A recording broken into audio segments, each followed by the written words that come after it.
But these three things here are what I'd like to specifically share with you, as three different kind of matrix that I use, anything that I do. So in my practice, okay, so I own and run 4 independent museums. And so what I've done is, after running a media organisation that I mentioned earlier, Citizen's Eye, for 7 years, we had 20 volunteer-led news agencies, young people, old people, homelessness, ex-offenders, refugee and asylum seekers. After running that organisation for 7 years, from 2008 to 2014, what I realised was no one was interested anymore in learning how to use digital media to tell news stories. Okay, so I actually closed it. A lot of people were shocked.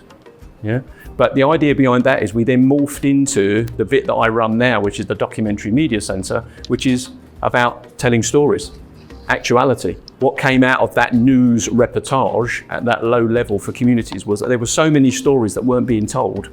We couldn't keep sharing them as news. We had to start sharing them as documentary, reality, actuality, real life.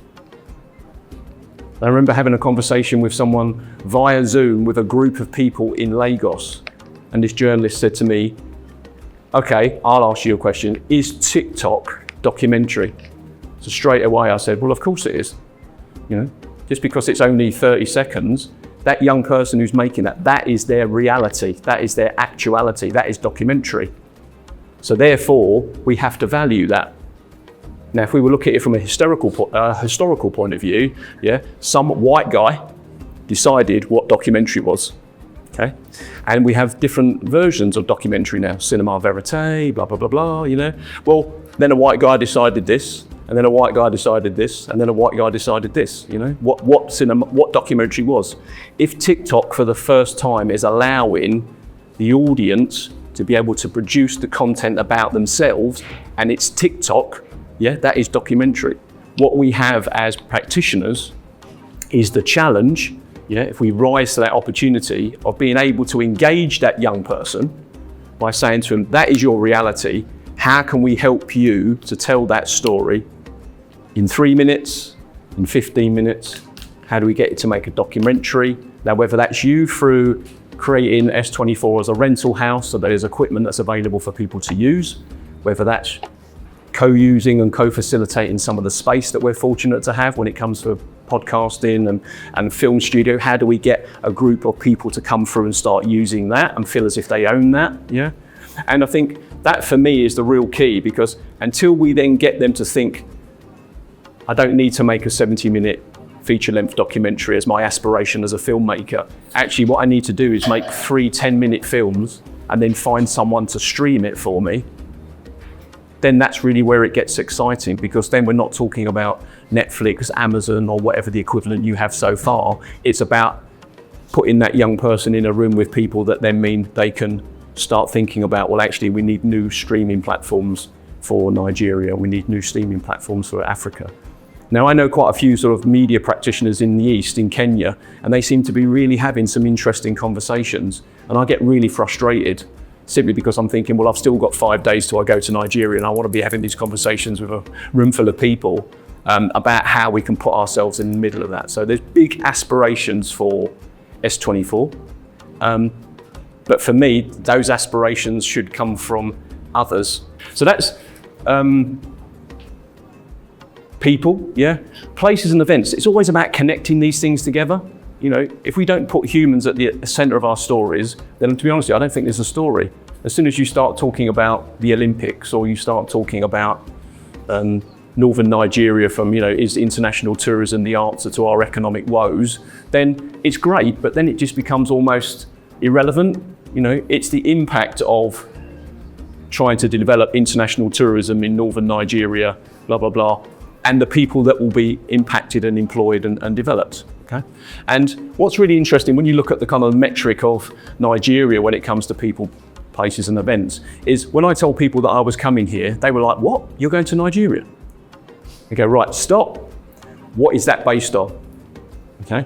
So we've still got this myth and misnomer of the Nigerian as a scammer online. So I said, well, that'll be all right, because I'm going to Nigeria. So, no one's going to scam me online because I'll already be there. Okay. Then they start talking about security, because that's all that gets reported all the time. Okay. Now, I'm from Leicester in the UK. Okay, it's an average size city, 370,000 people, right in the middle of the UK. I guarantee you, if you go into our town on a Thursday or Friday or a Saturday night, it's quite lively. Okay, and if you walk around like a victim, someone will make you a victim.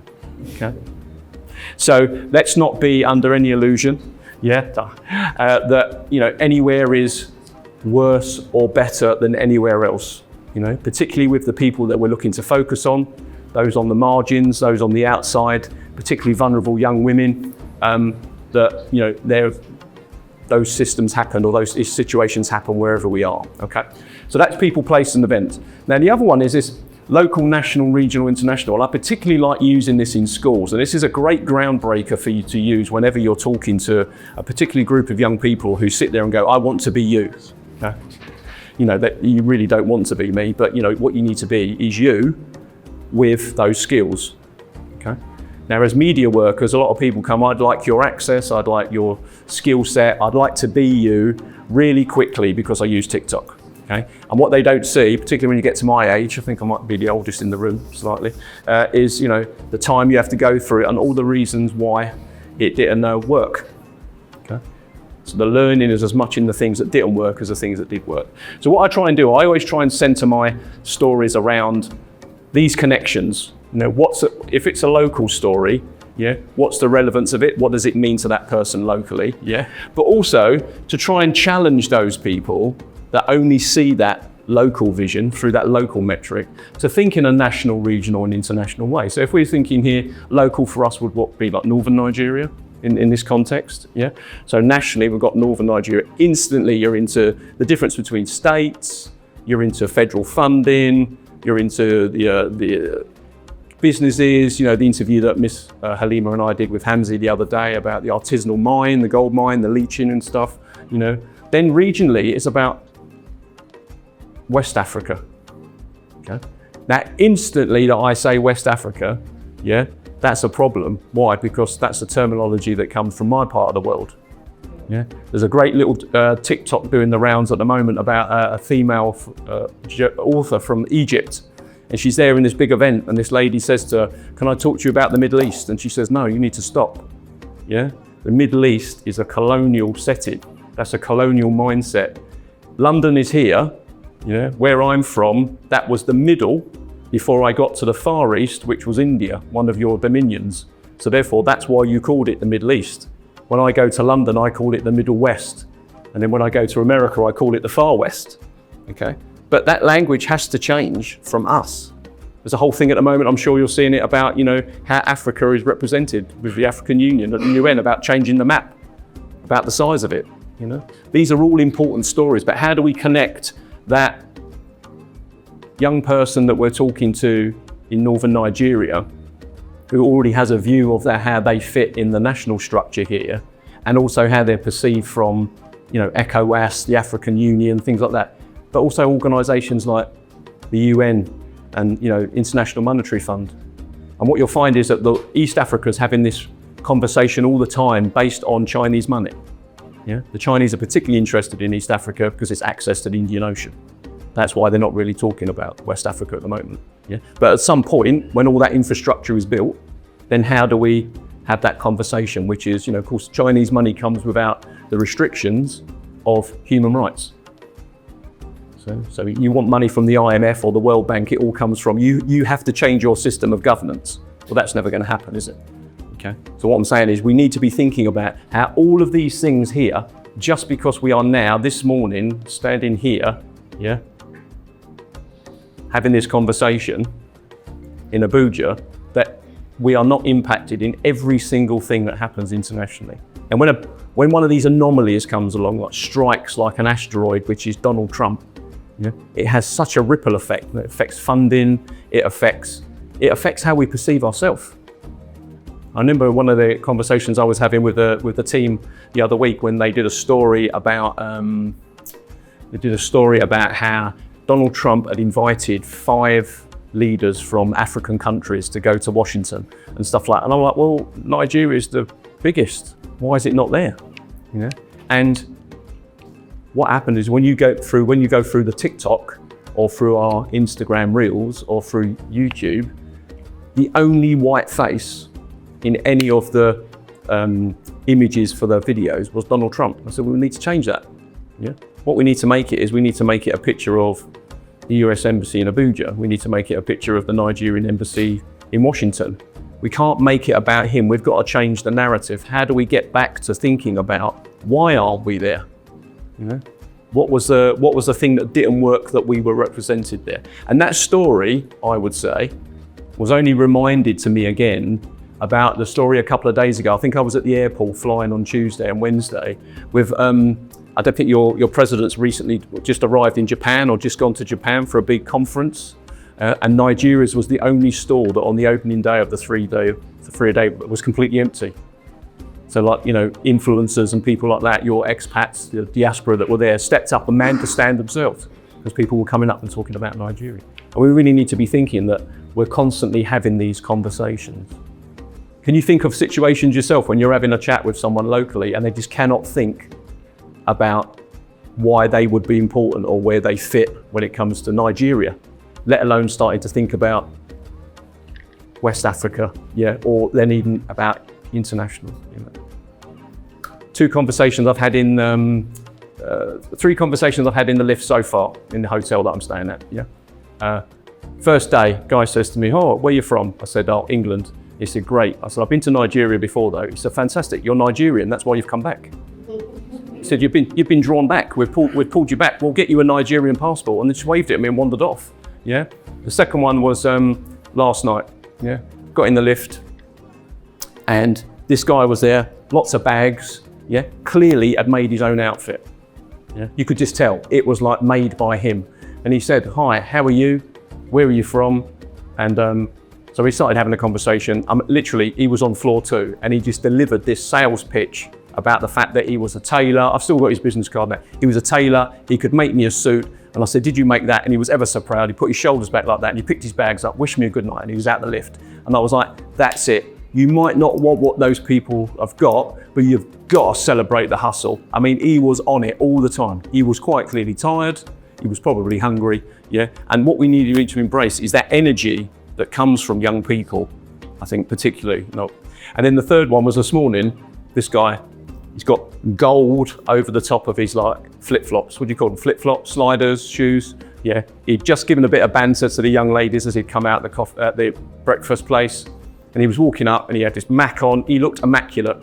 He was incredibly well groomed. He looked like he'd stepped off a poster. And I said good morning to him. And he said, "Where are you from?" So I said, "England." I said, "From London originally." And he said, "Oh, are you interested in football?" I said, "Absolutely not." Which kind of killed the conversation really, but he was going to be persistent. And he said to me, "My son is on trial with Arsenal."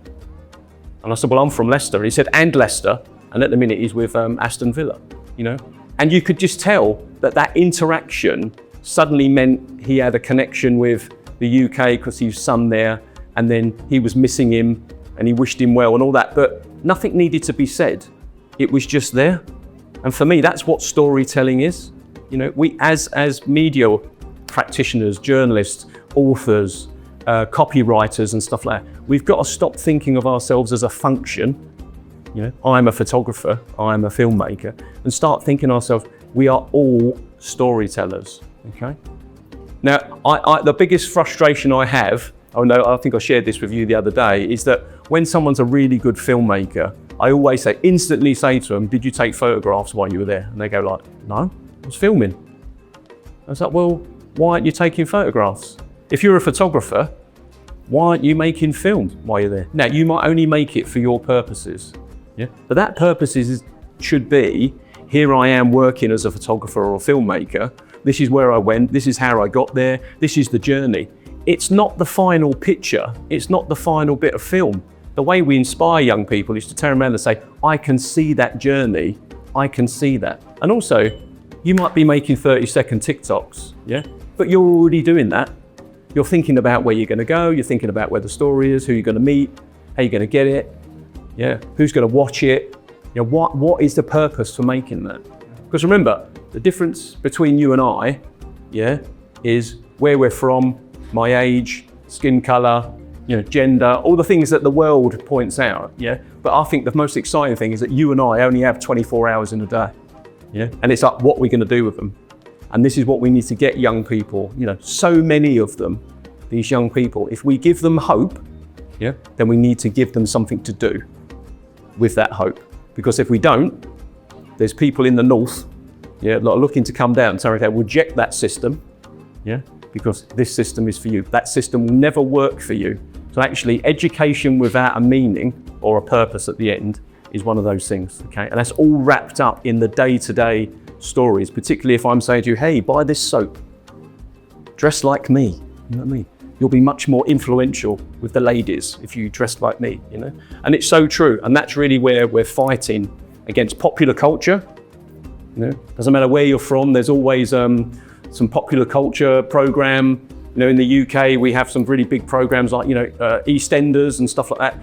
EastEnders and those kind of programs are the ones that break the barriers when it comes to, same-sex marriages, people being ill, mental health, those kind of things. So popular culture we shouldn't disregard that and the role that has, yeah? But we also need to have that counterbalanced with what the reality is, okay? And then the final thing I'd like to talk to you about is audience. I come across so many people that never think about the audience when they're making content. I think I started with they're making content for themselves, and there's nothing wrong with that. Yeah, don't get me wrong, I'm sure there's like many Hollywood film directors that they go, I made this film, I don't care about you, like Tony Scott or Ridley Scott, these kind of people. They're always, that's great, but you've got to have one eye on what people are doing. Okay, so what I did once, I used to run documentary media months. I'd put on 100 free events over 30 days. Yeah. Sometimes I'd get 40 people, sometimes no one would turn up. Okay, rough or the smooth, that's what it's about, But when you look back over the documentary media months that I've run over the years, I did 30 events for 100 days. No one's actually interested in who turned up. They're more interested in, did you do them? Yeah? So if we're constantly fearful about how many people are going to turn up, it will stop us running the events that we need to run.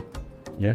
Particularly if the training and one person turns up, that's great. You'll be able to really engage with and hopefully influence that young person.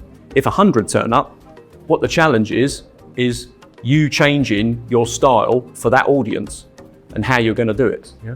And that's really, for me, like I said this morning, rather than just sharing how to make a story, it was more about sharing some of these things that I use as a media maker and journalist to do that. Okay.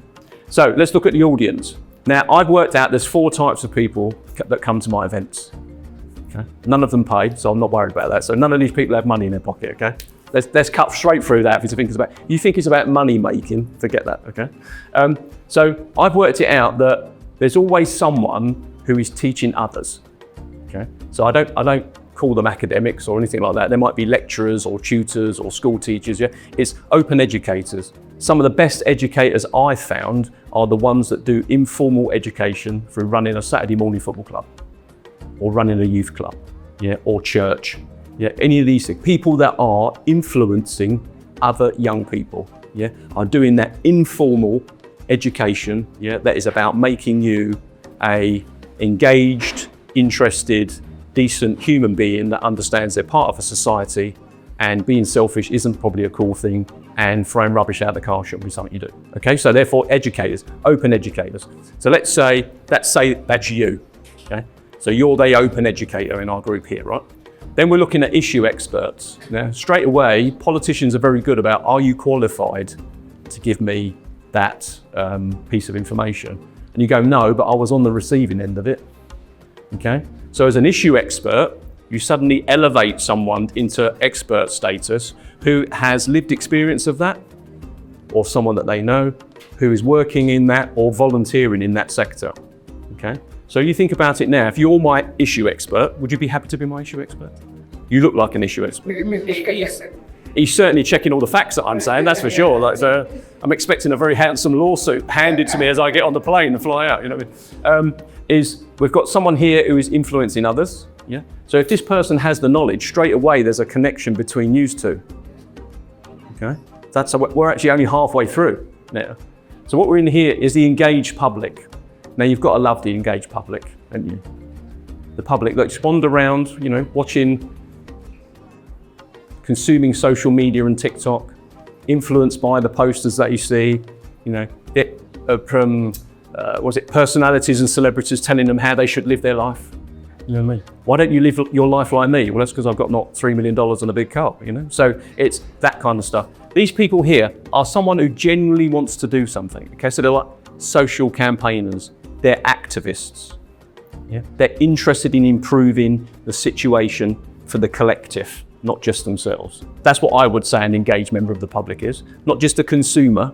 And you stop thinking through that consumer lens. Yeah, but I always say as well, they've moved beyond the like button on Facebook. Okay. Now we recorded a really interesting little clip with the CEO, Hamza, about the artisanal mine and stuff like that 12 years ago. Okay, and it's great because I've put that on my Facebook group, and I'm sitting here now. Now, all of my followers and the people that are kind of connected with me, and finally, it's open learners. Yeah. Now that used to be students. I used to have here open academics and open students, particularly when I was working part-time at the university. I don't have a degree, so I was there as an industry practitioner, somebody who's done it for years, somehow managed to get under their radar and be there for 6 years. And I suddenly realized it was learners, people willing to learn, and not discounting someone's age as in they're too old to learn. And I remember a lot of the work that I do now in Leicester is with adult education and family learning, because family learning, that's shared during a meal, having a conversation about the world, how you're feeling, your place in it, goes back to being an educator and the informal educators that while you're playing football and while you're doing church or while you're having, you're walking, whatever, you're having these kind of conversations where you're able to influence young people. And what we need to be thinking about now is how we get open educators, issue experts, the engaged public and open learners, so say it's used to, into the same space, to have those conversations. But what we're really after, is for the people that are organising events to suddenly realise that if I am not an open learner, if I am not a member of the engaged public, of which I am, if I am not a open educator and I'm not an issue expert, then why am I organising this event? And what I really realised, it was like closing the circle. The audience I was trying to attract were people that thought exactly the same as me. And if we're not including that and using that in our media, and whatever we're producing as producers of media, then we're not going to really hit the mark. Now don't get me wrong, sometimes you've got to write something, film something or record something for your employer to fulfill your obligations to that employer. Let's not be, at the end of the day, we need to eat and we need to look after our families.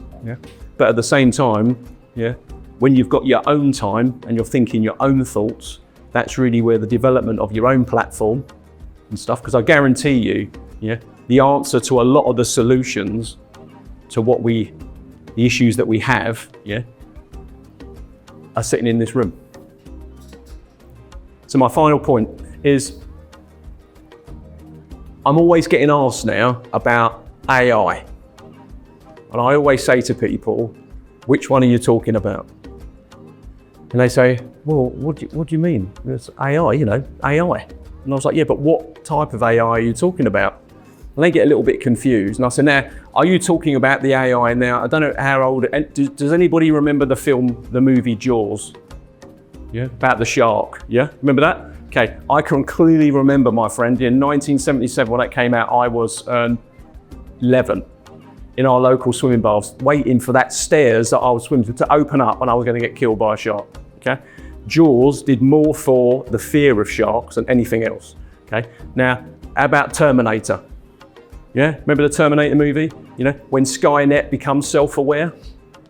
I'm thinking, I'm using like ChatGPT and I'm thinking, when ChatGPT becomes self-aware, then it's just going to kill us, So again, it's the role of popular culture, has in our minds, which is AI sounds like a great idea, but then what happens if it does become self-aware, So there's that kind of using it. Then you go to the other end where, if you're an author, and you've ever published a book without your permission or your consent, and certainly without any kind of payment, what you suddenly discover is that every single thing that's ever been published or that's on the internet is being scraped in one form, shape or form or other to create the answer that you get from AI.